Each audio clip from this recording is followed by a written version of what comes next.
to get started, I just imported a video into my project I'd like to use as a background as well as a green screen video that I'd like to overlay on top of the background.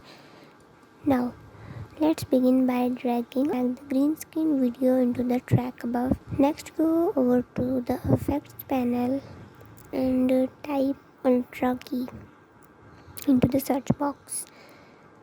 Drag the Ultra key effects onto your green screen video on the timeline. Then make sure the green screen video is selected on the timeline and go over to the effects control. Okay, under the Ultra key effect, you will see this color setting. Click the color picker dropper next to it and click the green screen in your preview to remove it. Okay, this did a really good job right away and it probably will for you too. That's it for this tutorial. Now thanks for watching. Give this a thumbs up, hit the subscribe button, and I'll catch you guys in the next video. Bye.